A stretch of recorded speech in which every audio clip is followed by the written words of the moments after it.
सम्मानित श्री हृदय नारायण दीक्षित जी, पूर्व अध्यक्ष उत्तर प्रदेश विधानसभा,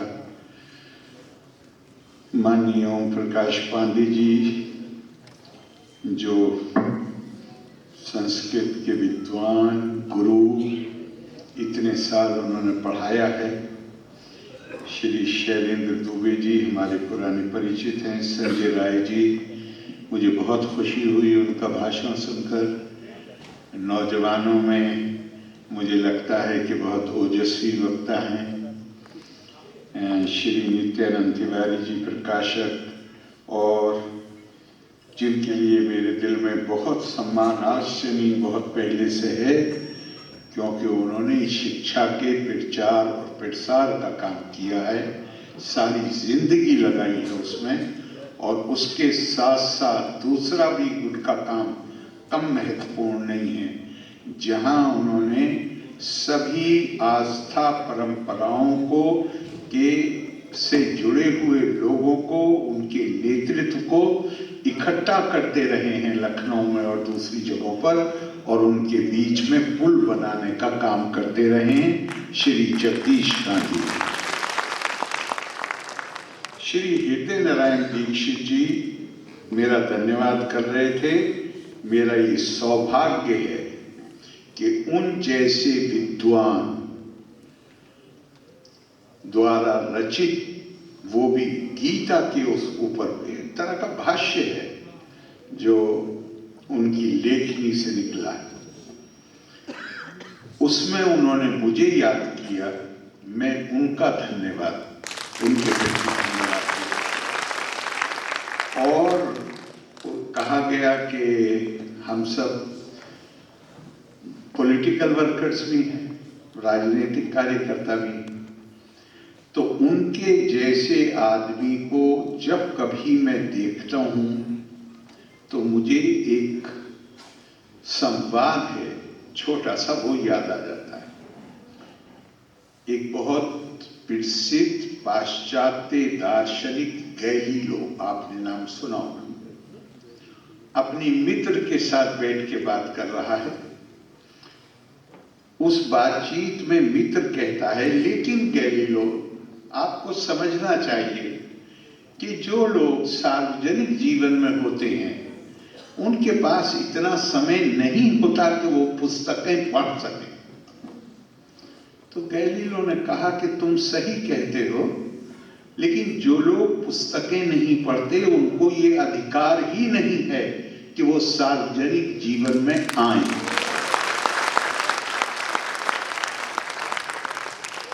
और हृदय नारायण दीक्षित जी के व्यक्तित्व में हम सिर्फ पढ़ने वाले को नहीं देखते, बल्कि लिखने वाले को भी देखते। बहुत खुशी होती। हमारी परंपरा, हमारी संस्कृति ज्ञान की परंपरा है,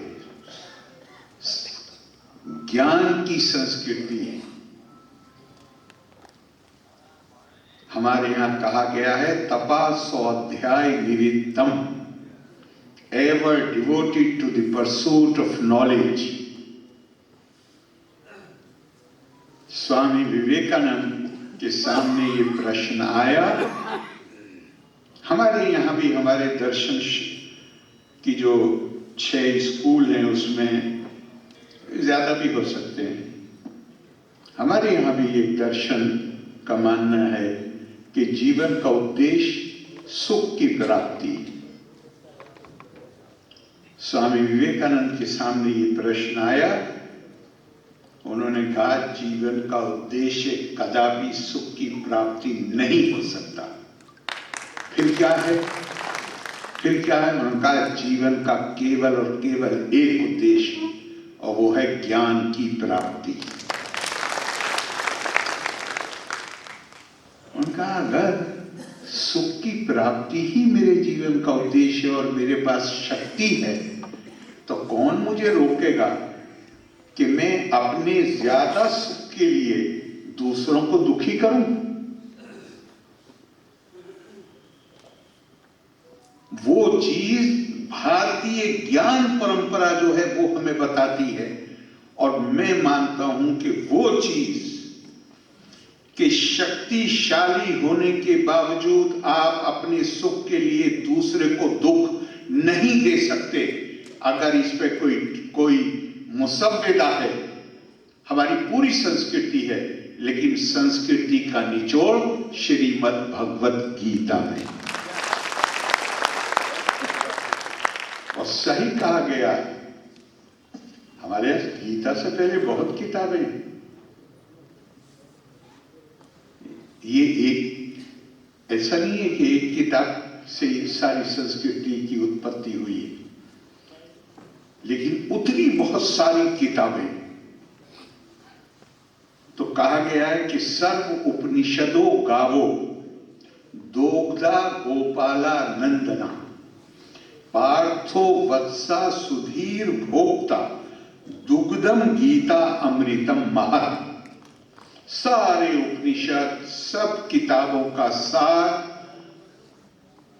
भगवत गीता में है। और ये ऐसे है जैसे गाय हो और इसको दोहने वाले भगवान कृष्ण हैं,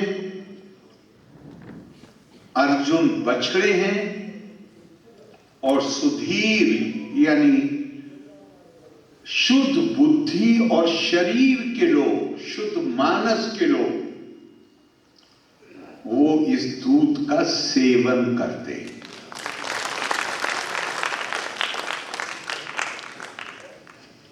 हमारे दुबे जी ने गीता के पहले श्लोक से अपने भाषण की शुरुआत की। हमारे एक मित्र हैं, उन्होंने इतनी सुंदर बात कही। उन्होंने कहा कि आप गीता का सार जानना चाहते हैं, बताइए। उनका धर्म क्षेत्रे कुरुक्षेत्रे, आपने इसी से शुरुआत की ना, धर्म क्षेत्रे कुरुक्षेत्र। उनका धर्म और क्षेत्र को अलग अलग कर दीजिए, और कुरु और क्षेत्र को अलग अलग कर दीजिए। क्षेत्रे क्षेत्रे धर्मम कुरु।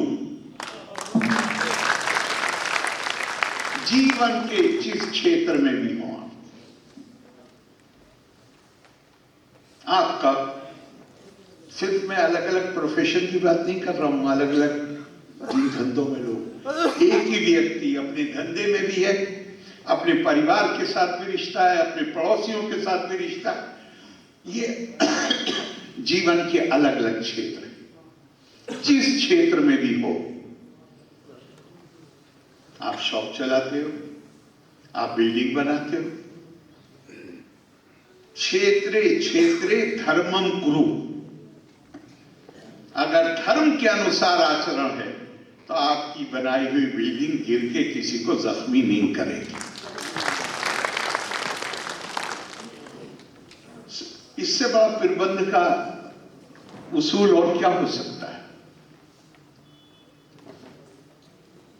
ये वास्तव में, और वो जो आपने शायद मेरे ख्याल से माननीय विद्यानारायण जी ने कहा, जो आखिरी श्लोक है, यत्र योगेश्वर कृष्ण यत्र पार्थो धनुर्धरा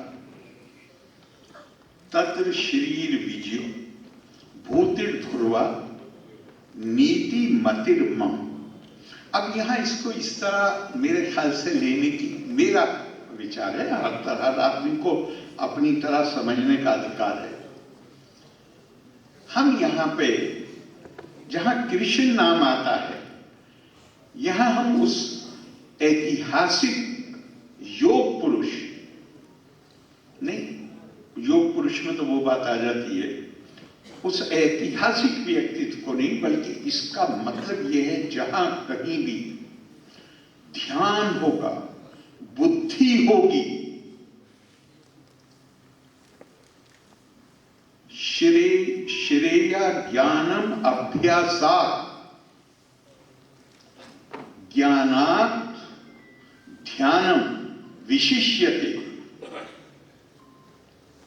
ध्यानात् कर्म फल त्यागा त्यागात् शांति अनंतरम।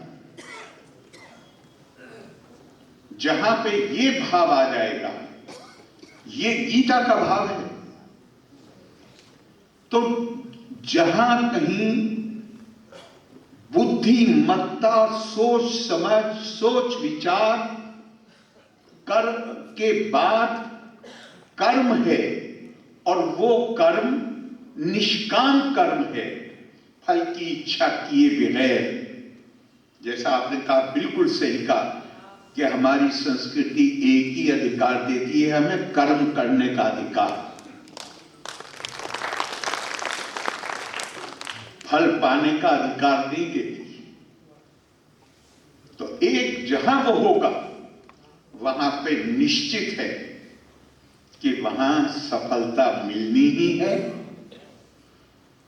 वहां पे श्री, संपन्नता, विजय, सफलता,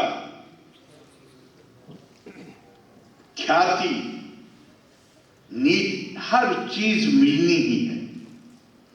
तो पता क्या चला कि आपका जो निष्काम कर्म भी खूब सोच समझ के, बुद्धि का इस्तेमाल करके, गौर करके, विचार करके, उसके क्या परिणाम होते हैं उसका ध्यान करके वही किया जाए, तो उसी से ही कामयाबी सुनिश्चित होती है। आज की दुनिया पे आप नजर डालिए। मैं इसलिए कह रहा हूं, मुझे भारतीय के नाते गर्व है कि मेरी विरासत में श्रीमद् भगवत गीता है। लेकिन भारतीय के नाते मुझे शर्म है कि भगवत गीता जैसे ग्रंथ का अनुवाद, ये तो पूरी दुनिया के लिए है। इसका अनुवाद पहली बार अंग्रेजों के जमाने में, वॉरेन हेस्टिंग्स के जमाने में चार्ल्स विल्किन ने किया। इस पे मुझे शर्म आती है। अगर हमने वास्तव में, मुझे ये प्रश्न बहुत परेशान करता रहा है हाई स्कूल करने के बाद से, अगर भारत ज्ञान की संस्कृति थी तो इतिहास ने हमारे साथ इतनी क्रूरता क्यों बरती? इतने लंबे समय तक हमने दास्ता का जुआ अपने कंधे पे क्यों झेला? मैंने अपने उस टीचर से ये सवाल किया, अपने दोस्तों से किया जिन्हें मैं ज्यादा अपने से बहुत ज्यादा जानता था कि बहुत पढ़े लिखे लोगों से, मुझे कहीं संतोषजनक उत्तर नहीं। फिर आखिर में जाके स्वामी विवेकानंद के यहाँ इसका उत्तर मिलता है, और उनसे भी ज्यादा स्वामी रंगनाथ नंदा जी, जो स्वामी विवेकानंद के स्थापित किए हुए रामाकृष्णा मिशन के मुखिया थे। उनकी 4 वॉल्यूम में किताब है, eternal values for a changing society, एक परिवर्तनशील समाज के लिए सनातन मूल्य। उसमें वो कहते हैं कि भारत की संस्कृति, भारत की सभ्यता ज्ञान की संस्कृति। हम मां सरस्वती के उपासक, लेकिन हमारा पतन वहां शुरू होता है जहां हमारे यहाँ क्या कहा गया है? सिर्फ तपस स्वाध्याय निरंतम नहीं कहा गया, ever devoted to the pursuit of knowledge. Upanishad में पूछा गया है तप क्या है, तो उसका जवाब दिया गया है, तप इज स्व अध्याय प्लस फिर वचन, जो काम पांडे जी करते रहे। ज्ञान प्राप्त करना और उस ज्ञान को दूसरों के साथ साझा करना। और स्वामी रंगनाथ जी, स्वामी विवेकानंद भी यही कहते हैं, वो कम शब्दों में। स्वामी रंगनाथ जी ने इसके ऊपर लंबा लेख लिखा है। उन्होंने कहा, एक काल ऐसा आया जहां हमने ज्ञान जो स्व अध्याय है वो तो बंद नहीं किया, लेकिन फिर वचन करना, उस ज्ञान को दूसरों के साथ साझेदारी करना, वो हमने बंद कर दिया। और सिर्फ बंद नहीं किया, बल्कि एक बड़ी आबादी के ऊपर पाबंदी लगा दी कि वो इस ज्ञान तक वरना कोई मुझे कारण बताए कि आखिर गीता का अनुवाद एक अंग्रेज को क्यों करना पड़ा। आप इस किताब को पढ़िए तो। आज दुनिया की हालत देख रहे हैं। सुबह को अखबार पढ़ के आपको डर नहीं लगता कि कहीं दुनिया का अंत तो नहीं होने वाला। जरा जो भाषण, धमकियां, मैं किसी का नाम नहीं लूंगा, हम फला को सफाई हस्ती से मिटा देंगे। अरे भैया, दुनिया के हर देश ने चार्टर ऑफ ह्यूमन राइट्स पे दस्तखत किए हुए हैं, जिसमें यह माना गया है कि मानव को मानव के नाते प्रतिष्ठा का अधिकारी है। तो स्वामी रंगनाथनंद जी कहते हैं, हमारे पतन का कारण यह हुआ कि हम मां सरस्वती की मूर्ति की तो उपासना करते रहे, लेकिन जो चेतना मन में पैदा होनी चाहिए ज्ञान के प्रचार और प्रसार की, वो खत्म हो गई। और वो श्रीमद् भागवत से एक लाइन कोट करते, सरस्वती ज्ञान खल्व यथा सती। जो विद्वान अपने ज्ञान को अपने अंदर कैद करके रखेगा और उसे दूसरों तक नहीं पहुंचाएगा, वो मां सरस्वती का पुजारी नहीं, मां सरस्वती का खलनायक है। अगर हमने ये मैसेज दुनिया में हम अकेली संस्कृति हैं क्या? दुनिया में बहुत सी संस्कृतियां हैं। अभी हृदय नारायण जी ने एक वाक्य यूज किया था, निरंतरता, अविरल। प्राचीन सभ्यताओं में, संस्कृतियों में भारत की संस्कृति है जिसकी निरंतरता बनी हुई। ये भी प्रश्न है कि हमारी क्यों बनी हुई। आप दुनिया पर नजर डालिए, क्या है? इंसान अकेला नहीं रह सकता, उसे समाज चाहिए। समाज के लिए कोई आधार चाहिए, उसकी एकता के लिए। आधार क्या बनाया गया दुनिया में? हमारा रंग गोरा है, हमारी खाल का रंग गोरा है, इसलिए हम सब इकट्ठे हो जाएं। हम एक भाषा बोलते हैं, इसलिए हम इकट्ठे हो जाएं। हम एक तरीके से अपनी आस्था को अभिव्यक्ति देते हैं, एक किताब को मानते हैं या एक परमेश्वर को मानते हैं, उस नाते हम इकट्ठे हो जाएं। तो अब सवाल यह है कि जो दूसरी खाल की रंग, जिनकी खाल दूसरे रंग की है, वो कौन हुए? वो तो दूसरे हो गए, अदर हो गए। जो कोई और भाषा बोलते हैं, वो तो अदर हो गए।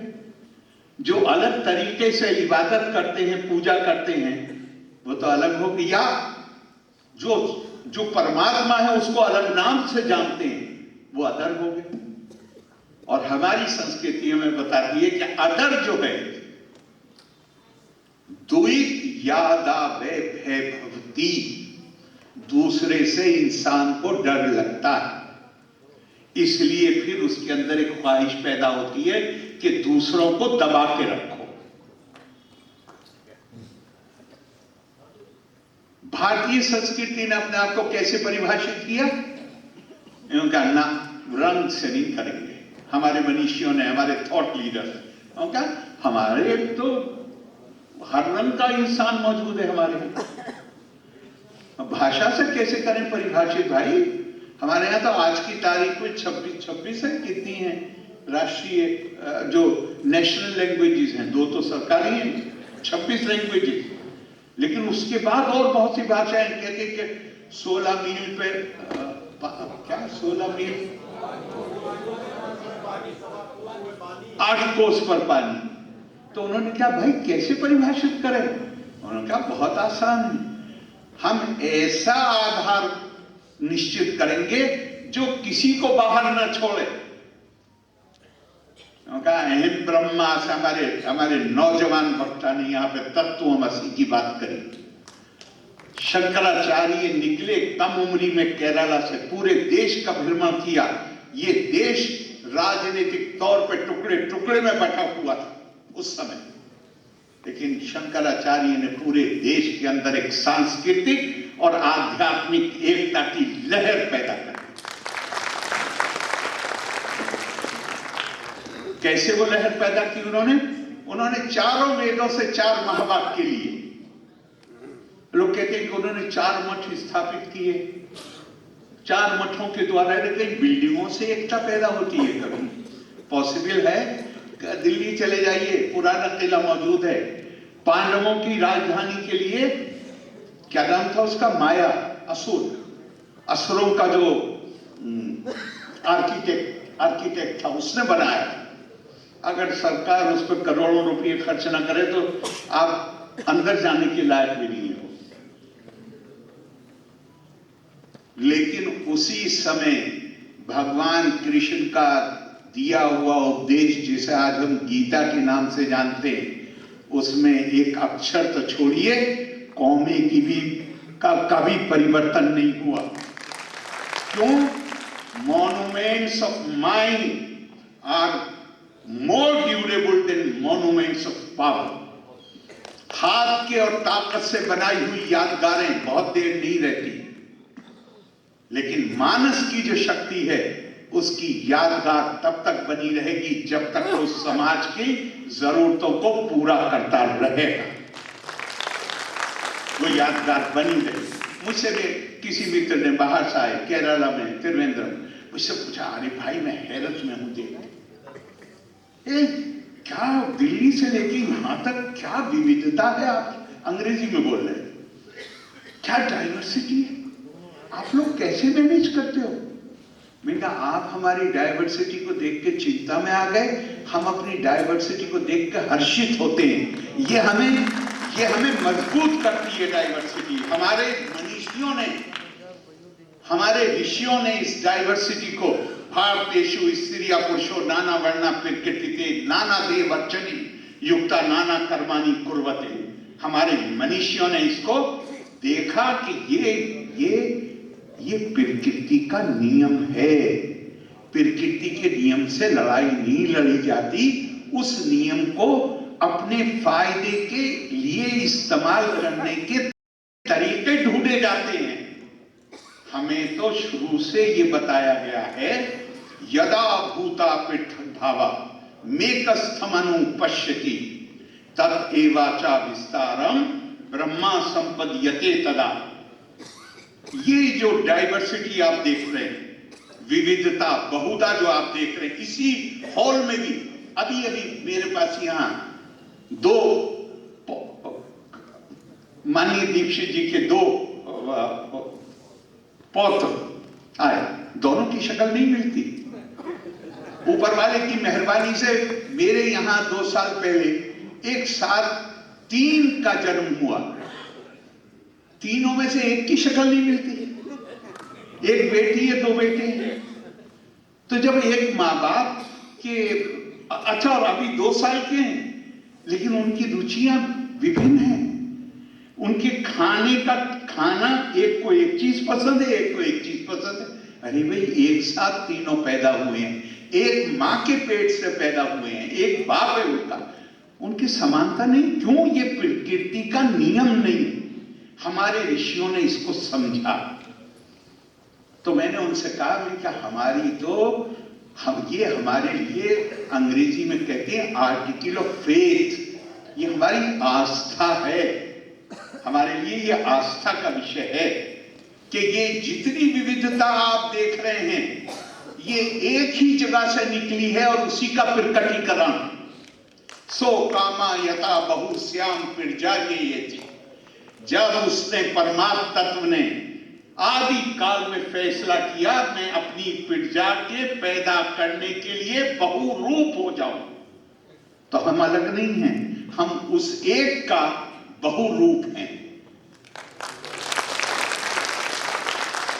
जब एक बार तो वहां में शंकराचार्य का कह रहा था, तो शंकराचार्य ने क्या किया, 4 मठों से एकता नहीं पैदा होती।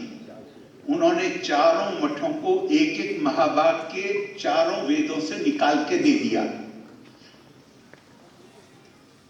अहम ब्रह्मास्मि तत्त्वमसि प्रज्ञानम ब्रह्मा अयम आत्मा ब्रह्मा, चारों का लगभग एक माने। स्वामी विवेकानंद के शब्द प्रयोग करूं तो सीधे सीधे ये है, उन्होंने पहले मैं उनके जो ओरिजिनल शब्द हैं वो बताता हूं। उन्होंने अपने एक पत्र में लिखा, I want to teach unto mankind their divinity. ये भी नहीं कहा कि मैं भारतीयों को सिखाना चाहता हूं, कहा मैं संपूर्ण मानव समाज को बताना चाहता हूं कि उनके अंदर दिव्यता की क्षमता है, उनके अंदर दिव्यता उनके अंदर छुपी हुई है। And I want its manifestation in all movements of life. जिंदगी की हर गतिविधि में इस दिव्यता का प्रकटीकरण हो, ये मैं उन्हें सिखाना चाहता हूं। तो हमारे यहां तो जब हम एक बार ये, अब आप गौर करिए, 11वीं 12वीं सदी में यूरोप का रेनेसां भी पूरी तरह शुरू नहीं हुआ था। अरब अपनी पूरी ताकत में थे। तो अरब जो इतिहासकार हैं वो क्या लिखते हैं? वो लिखते हैं दुनिया में 5 बड़ी संस्कृतियां हैं, 5 बड़ी सभ्यताएं। ईरान की सभ्यता अपने वैभव के लिए, चीन की सभ्यता अपने कौशल के लिए, रोम की सभ्यता अपनी खूबसूरती, और हिंदी में क्या शब्द कहेंगे जरा बताइए, मदद करिए, शिवल्री, महिलाओं के प्रति उदारता, तुर्क अपनी बहादुरी, और भारत दुनिया की अकेली संस्कृति है जो ज्ञान के संवर्धन, ज्ञान और प्रज्ञा के संवर्धन के लिए जानी जाती है। ये अरब हिस्टोरियन लिख रहे हैं 11वीं सदी में, तबरी से लेके इब्ने रुश्द तक हर किसी ने पहले चैप्टर में यही लिखा है कि भारत की संस्कृति ज्ञान की संस्कृति। ज्ञान क्या? बेशक फिजिक्स विज्ञान, बेशक केमिस्ट्री विज्ञान, ज्ञान विज्ञान सहितम हमारे यहां कहा गया। विज्ञान को हम बाहर नहीं छोड़ सकते ज्ञान से। ज्ञान विज्ञान सहितम वो साथ में है, लेकिन विज्ञान भी पढ़ेंगे अगर तो थोड़ा ज्ञान का मामला भी होना चाहिए, ताकि विज्ञान से जो ताकत मिलेगी उसको मैं दूसरों को दबाने के लिए इस्तेमाल न करूं। ये भारत की संस्कृति। तो मैं निवेदन ये कर रहा था कि जब हमें दुनिया ये मानती थी कि हम ज्ञान का केंद्र हैं, क्या है वो, एतद् देशा परशु तस्या सकाशाद अग्रज अन्मना स्वम सम चरित्रम शिक्षेरण पृथ्वीयम सर्वम आनवा। हमारे ऋषियों ने कल्पना की कि भारत ऐसा देश होना चाहिए जहां दुनिया भर के लोग चल के आए, हमारे बारे में जानकारी करने के लिए नहीं, अध्ययन करने के लिए नहीं, अपनी संस्कृतियों का ज्ञान हासिल करने के लिए भारत चल के आए। स्वम स्वम चरित्रम शिक्षेरण। अब इसका मतलब क्या हुआ? हमारे पास कैसे अध्यापक, कैसे गुरु होने चाहिए? जिन्हें दुनिया भर का ज्ञान। ये हमारे ऋषियों ने कल्पना की है। हमारी संस्कृति बुनियादी तौर पे ज्ञान की संस्कृति। गुरुदेव रविंद्रनाथ टैगोर ने एक बार कहा है, उन्होंने कहा, इंडिया में, उनके शब्द प्रयोग कर रहा हूं मैं, अनुवाद कर दूंगा और यहां पे लोग समझते हैं, India cannot attain true independence unless it is recognized that her foundation is in mind, which with its diverse powers and confidence in those powers goes on all the time creating Swaraj for itself. Bharat सच्चे मानों में तब तक स्वतंत्र नहीं हो सकता जब तक हम ये स्वीकृत, और स्वीकृत जुबान से नहीं होता है, स्वीकृत का मतलब है हमारा आचरण उसके अनुसार हो जाए। जब तक हम ये ना मान लें कि भारत की नींव, भारत की बुनियाद मानस में है, भौतिकता में नहीं है। और मानस की जो शक्ति है, मैंने अभी आपको बताया मानस की क्या शक्ति है। मानस की शक्ति यह है कि पांडवों का जो महल है वहां पैर नहीं रख सकते अगर उसमें करोड़ों रुपया हर साल खर्च ना करिए। और गीता जो की तुम है, ये मानस की शक्ति है। तो वो कहते हैं ये मानस की शक्ति, इसके अंदर विश्वास, और ये हर दिन नया स्वराज हमारे लिए पैदा। ये ध्यान रखिएगा, प्रगति, आगे बढ़ना, विकास, this is not one time event. ये एक बार में नहीं होता कि हो गया बस अब जाके और आराम से सो जाइए। नहीं, जिस तरह eternal vigilance is the price of liberty, आजादी अगर कायम रखनी है तो आपको सजग रहना पड़ेगा। उसी प्रकार अगर अपनी संस्कृति को बचा के रखना है तो भी सजग रहना पड़ेगा। एक आखिरी बात और ये जरूर कहना, आज दुनिया किस माहौल से गुजर रही है। मैंने अभी बताया आपको कि हम तुम्हें सफेद हस्ती से मिटा देंगे, हम ये कर देंगे, हम ये कर देंगे। क्यों? हमने दस्तखत तो कर दिए चार्टर ऑफ ह्यूमन राइट्स पे, लेकिन आदतें बड़ी मुश्किल से बदलती हैं। सदियों की आदतें हैं, ये दूसरे हैं, लिहाजा ये हमसे नीचे हैं। लिहाजा अरे भारत आजाद हुआ, 17% लिटरेसी थी भारत में, साक्षरता। हमसे पहले जो देश जिन्होंने लोकतंत्र को अपनाया, उन्होंने महिलाओं को वोटिंग का राइट नहीं दिया। क्यों नहीं दिया? क्योंकि उनकी संस्कृति में महिलाओं के अंदर और काले रंग के लोगों के अंदर आत्मा नहीं होती थी, और उनके अंदर अगर आत्मा नहीं है तो उनको शोषण करने का हमें अधिकार है। हमारे यहां 17% साक्षरता थी।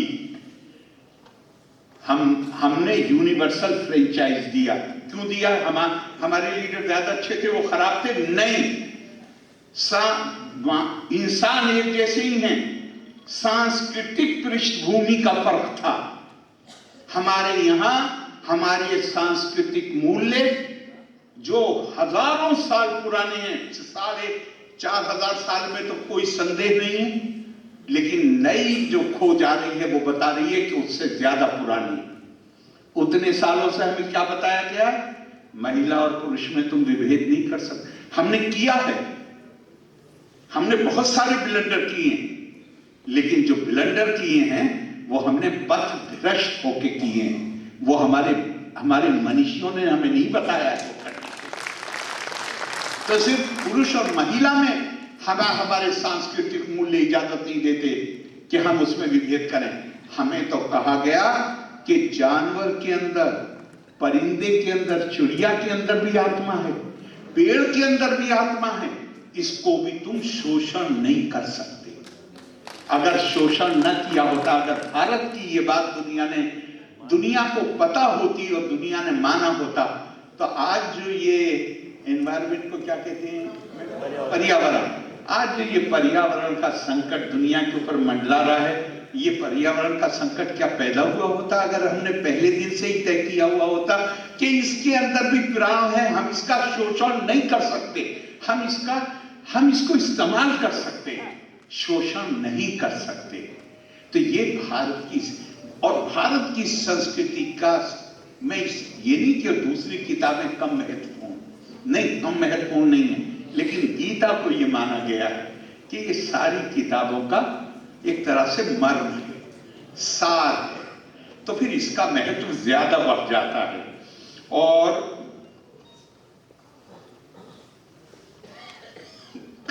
बार बार अगर एक चीज पे जो मुझे लगता है कि जिस तरह निष्काम कर्म है, जिस तरह कर्म के जो फल है वो भोगना ही पड़ेगा, और यदि साधारण व्यक्ति को भगवान कृष्ण को गंधारी श्राप देती हैं, उनको भी भोगना पड़ता है। तो मैसेज क्या गया कि जो कर्म के फल हैं उससे कोई नहीं बचा हुआ है। उसी में गीता में सबसे ज्यादा जो मुझे लगता है जोर दिया गया वो एक ही बात पे दिया गया है, यो मां पश्यति सर्वत्र सर्वम चा मयि पश्यति तस्याहं न प्रणश्यामि सा चा मे न प्रणश्यति। जो सबके अंदर मुझे देखता है और मुझ में सबको देखता है, ना वो कभी मुझसे अलग होता है, ना मैं कभी उससे अलग होता हूं। समम सर्वेषु भूतेषु तिष्ठित परमेश्वरम विनश्यत् स्वा विनश्यन्तम या पश्यति सा पश्यति। जो सबके अंदर मुझे देखे और नष्ट होने वाली वस्तुओं में मुझे देखे, जो नष्ट नहीं होने वाला है वो देखता है। आंखें तो सबके हैं, लेकिन गीता कहती है देखने वाला वो है जो सबके अंदर उसको देखता है और उसके अंदर सबको देखता है। मुझे एक बात बताइए, आज जो दुनिया जिस हालत से गुजर रही, जहां बड़े हमारी संस्कृति अदर पैदा ही नहीं करती। क्यों नहीं पैदा करती? क्योंकि हमारी संस्कृति आत्मा से परिभाषित होती है। तो क्या दुनिया, अगर हम इस मैसेज को ठीक से लोगों तक पूरी दुनिया में ले जाएं, और ये सिर्फ ये नहीं होगा कि मैं किताब उनके हाथ में दे दूं, मेरा आचरण अगर उसके अनुसार हो, तो आपको नहीं लगता कि ये दुनिया तो भूखी है किसी ऐसे मैसेज के लिए, किसी ऐसे संदेश के लिए जो सारे इंसानों को एक नजर से देख सके? और ये क्षमता दुनिया में किसी के पास है, और भारत के पास है, और प्रैक्टिकल है। हम अपने इतिहास से बता सकते हैं, जब हम ज्ञान का केंद्र थे, जब हम दुनिया में बड़ी ताकत माने जाते थे, उस वक्त भी हमने किसी के ऊपर अपना आधिपत्य जमाने की कोशिश नहीं करी। क्यों? हमारी संस्कृति उसकी इजाजत नहीं देती है।